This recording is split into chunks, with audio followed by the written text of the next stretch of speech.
한 해가 마무리되는 마지막이죠, 오늘. 예. 오늘은 서품 10장입니다. 그 대종사님이 이치풍 제자에게 그런데 자네가 생각할 때는 어떻게 생각하는가? 저 사람들이 나를 찾아올 때는 도덕을 배우고 싶어서 왔어요. 그러죠? 오실 때는 우리 교도님들 다 도덕을 어떻게 하면은 내 마음을 내 그 마음 구석구석에 있는 쓰레기를 청소를 하실 것인가? 그 도덕 공부를 하고 위해서 이렇게 왔는데 왜 그 도덕 공부를 가르치지 않고 엇막는 공부를 시키는지 아느냐? 그렇게 물어본 거예요. 도덕 공부를 하러 오셨죠. 그런데 도덕 공부를 안 시켜. 그러는데 그 이유를 아느냐라고 누구한테 물어보냐면은 이춘풍 그 선지님한테 대종사님이 물어본 거예요. 그게 서품 10장에서 얘기하는 거예요. 그 서품 10장에서는 내가 생각하기에는 이춘풍이라는 선지님은 누구냐고 하면은 정산종사님은 외사촌 형이에요. 정산종사님 외사촌 형 딸이 8이에요. 딸 부자죠.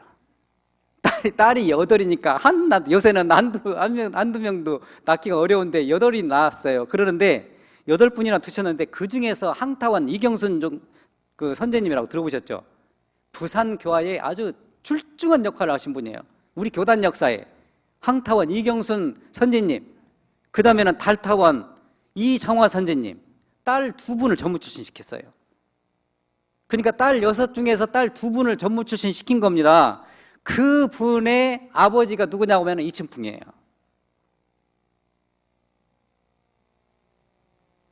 이춘풍 그 선지님이 어떤 일을 하셨냐고 하면은 영산에서 변산까지 이렇게 오시잖아요. 그러면은 대종사님의 시봉일체를 다 옆에서 해주셨어요. 좀 이해가 가요? 어떤 일을 하셨는지?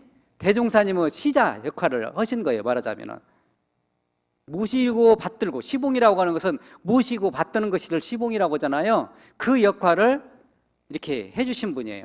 요새 이제 그런 내용들로 이렇게 유적지가 되기도 하고 이제 그렇습니다.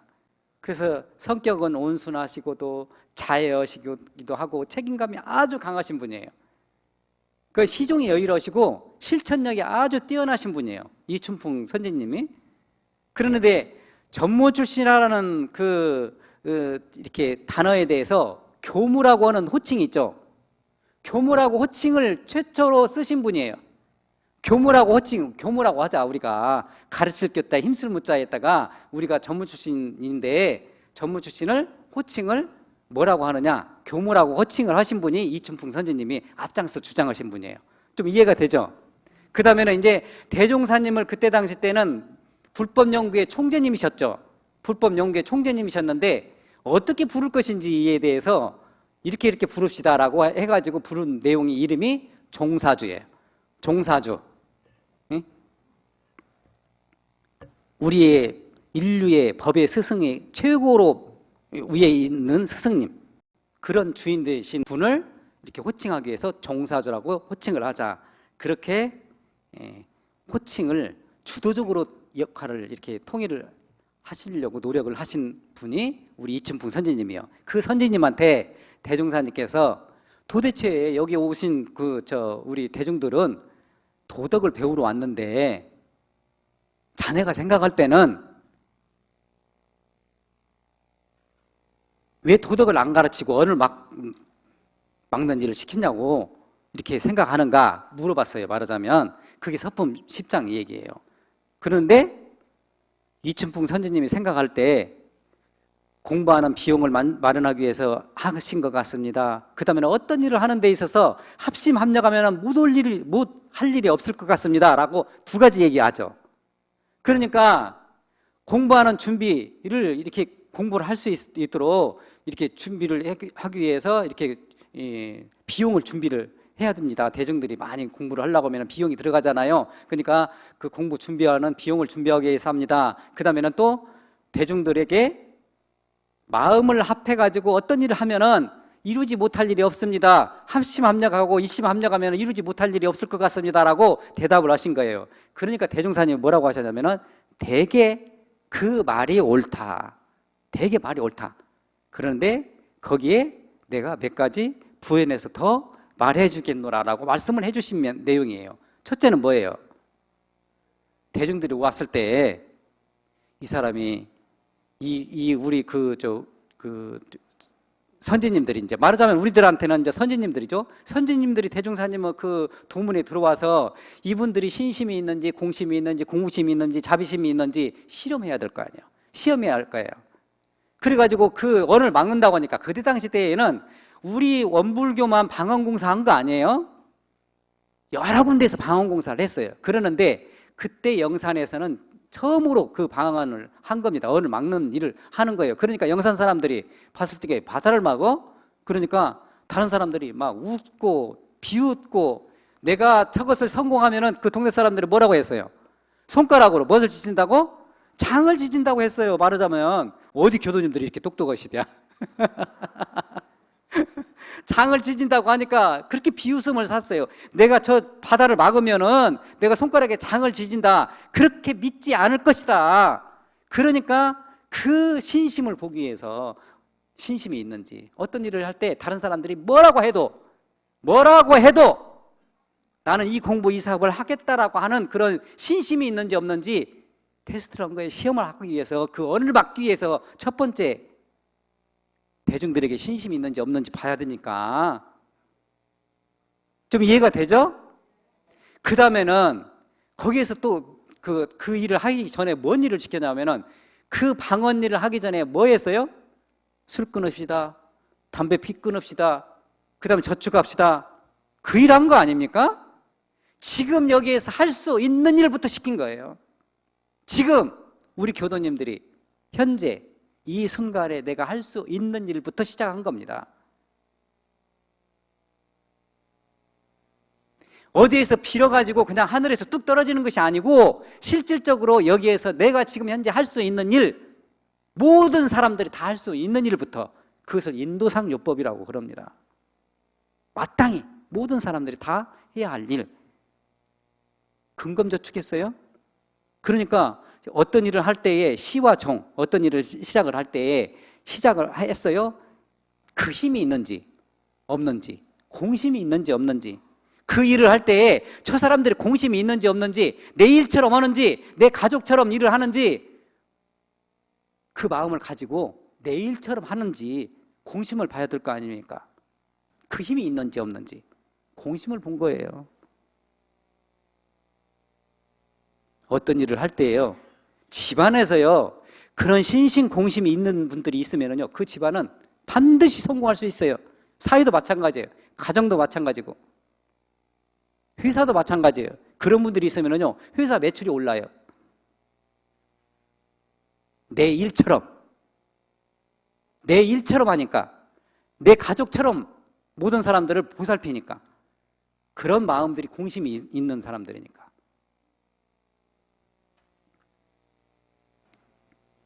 그 다음에는 세 번째는 방금 말씀하신 것처럼 소비 전략하고 근검저축하니까 우리 회상이 부자가 되더라. 제일 처음부터 우리 교단이 부자였어요.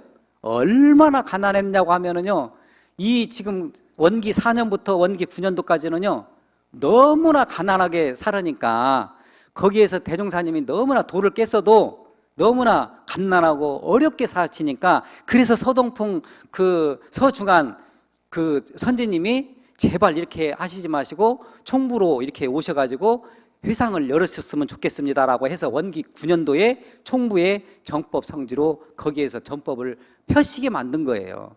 원기 4년부터 원기 9년도까지는요 대종사님이 가장 어렵고 가장 갓난하고, 그래서 어떻게 그 생활을 하셨냐고 하면은 전주, 군산, 그 다음에는 김제, 원평, 이런 분들이, 교도님들이 쌀을 이고 콩을 이고 수수를 이고 그 곡식을 이고 거기까지 번산까지 들어간 겁니다. 그럼 여기에서 걸어가면은요 해가 떨어져요. 그렇게 신신공심이 있었기 때문에 지금 현재의 원불교가 있는 겁니다. 그렇게 가난했던 시절의 원불교였어요. 저희들은 지금 현재 우리가 안내하고 뭐 방송반에서 여러 가지 뭐 각자 맡은 바 그 일 그 일에 최선을 다하죠. 선진님들이 없었으면요, 그런 가난한 그런 고통의 길을 가주신 선진님들이, 우리 역대 제가 출가 교도님들이, 선진님들이 없었으면요, 우리 지금 현재 이렇게 훈훈하게 법회 못 보죠. 아마 하우스 속에서 법회 봤을 거예요.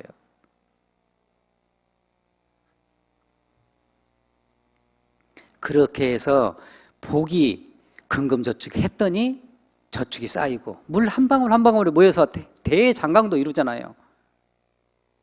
먼지가 모여가지고 태산도 이루잖아요. 천리길도 한 걸음부터예요. 근검저축을 하면은 나중에 그 적금이 점점 불어나게 되는 거예요. 그러듯이 복이 어디서부터 오느냐? 내 마음을 복과 지혜를, 내가 복을 지으면 받잖아요. 그럼 복을 많이 지으면 많이 받게 되고, 다른 사람들을 더 많이 위하면 나중에 다 받게 되는 것이 있는 거 아닙니까? 그런 내용들을 가르쳐주기 위해서 공부를 시킨 거예요. 공부심이에요. 그러니까 신심이 있는지 공심이 있는지 공부심이 있는지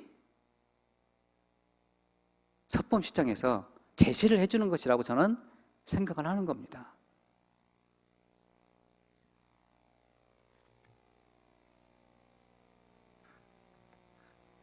마지막으로는 괴로운 일을, 이 일체 생명이 살아가는 데 있어서 경계가 없는 일체 중생이 있어요?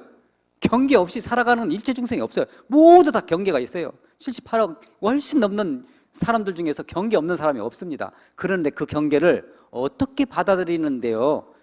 그 경계가 똑같이 오는데, 정말로 일원상 부처님을 설계도 도면대로 내가 이렇게 공부를 했더니 내 인생이 바뀌더라.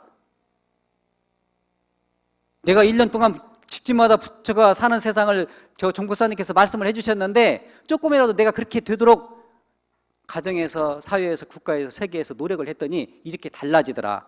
어떤 보따리를 지금 현재 결산을 하고 계신지 모르겠어요. 내 힘이 있어야 되잖아요. 내공이 있어야 그것도 실천을 하잖아요. 유무념을 삼아야 공부를 실천을 할 수 있잖아요. 아무리 하고 싶어도요, 내 습관이요, 그렇게 길들지 않으면 절대적으로 복을 못 져요. 생각으로는 복을 지을 수 있어요. 생각으로라도 복을 지으면 더 좋죠.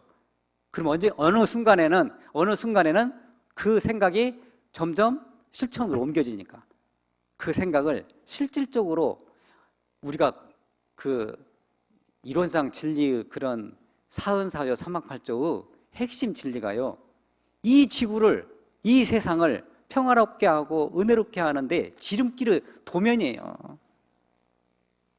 설계도예요, 설계도. 그 설계도대로 내가 지금 현재 일생 동안, 아니면 한 해 동안 지금 이 공부를 이렇게 잡아서 결산을 하는데, 나는 지금 현재 우리 교도님들은 어떤 보따리를 쌓아 왔는지, 원망의 보따리를 많이 저축을 해놨으면 원망의 보따리가 한없이 클 것이고, 감사의 보따리를 계속 챙겼으면 감사, 이래도 저래도, 이래도 감사하고 저래도 감사하고, 그 절대 감사의 그런 신법으로 마음을 쓰셨다고 하면 감사 보따리가 나오겠죠.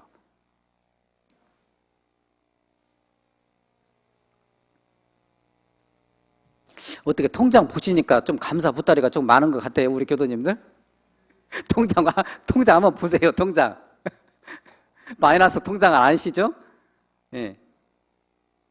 대종사님이 내려주신 그런 설계도대로, 설계도가 이제 교리도잖아요. 그 교리도대로 우리가 한 해 동안 이렇게 결산을 해볼 때, 나는 적공의 보따리를 얼마나 쌓았는지, 나는 정진적공의 감사 보은의 그런 실천을 얼마나 했는지 한 번 정도 회광반조하는 시간이 오늘 결산법회에 반조하는 시간이 되었으면 좋겠다 싶습니다. 다시 한번 올 한 해 동안 그래도 보이지 않는 가운데에서도 곳곳에서 우리 교도님들이 수고로움을 같이 해주셨잖아요. 입구에서부터 보이지 않게 새벽부터 와서 청소하시는 분, 그 다음에는 김밥 사시는 분, 피아노 쳐주시는 분, 방송 안내해 주시는 분, 차량 운전해 주시는 분, 또 입구에서 추운데 어서 오시라고 안내해 주시는 분, 또 2층에서도 안내해 주시는 분, 그 다음에는 소리 없이 쑥 작업할 때도요, 얼마나 힘든지 몰라요. 허리도 얼마나 아픈지 몰라요. 근데 인건비 줘요? 교무님 어떻게 인건비 주셨어요? 숙작업 하시는데 무보수로 하시잖아요. 아무 상관없이 하잖아요. 황정신행 교도님이 있어요. 팔타원님이라고. 팔타원님이 교단품 35장에서 과거 부처님께서는요 이렇게 말씀해 주셨어요. 무념보시하는 것이 최상의 보시라고 그랬는데, 예수께서는 또 오른손이 한 일을 갖다가 왼손도 모르게 하라고 그랬는데, 대종사님께서는 사업을 이렇게 해가지고 모든 교도 성적을 다 기보게 하는데 그게 오히려 상이 나게 하고 개그심이 나게 하는 거 아닙니까? 라고 대종사님께 물어보신 거예요. 그러는 대종사님이 어떻게 대답을 하셨냐고 하면, 그게 맞다.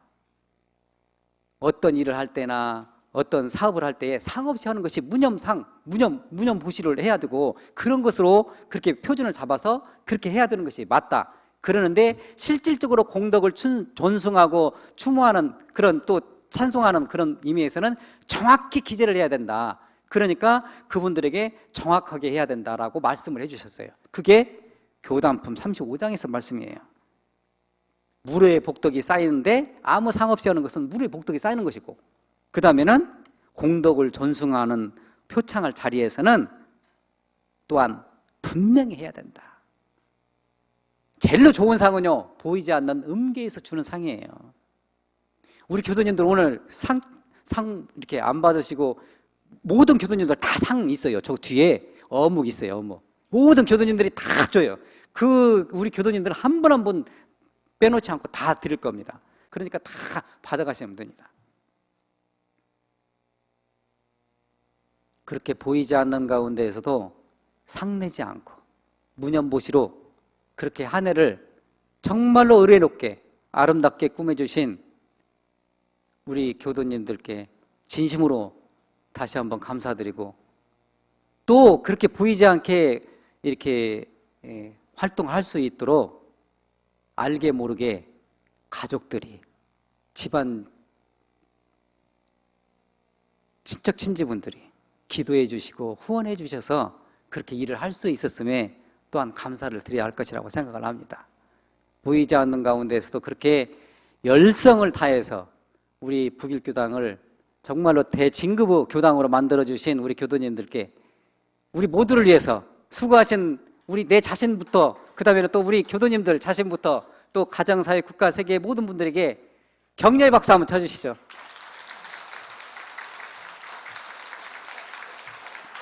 한 해 동안 모두 수고하셨습니다. 다시 한번 그 진정으로 한 해를 마무리해 주신 우리 교도님들께, 우리 그 성적 그 교금 보내신 교당 중에서 상당히 위에 있다고 하는 것 알고 계시죠? 예, 자긍심을 가져도 좋겠습니다. 그래서 나 북일교당 교도다고 해도 될 것 같습니다.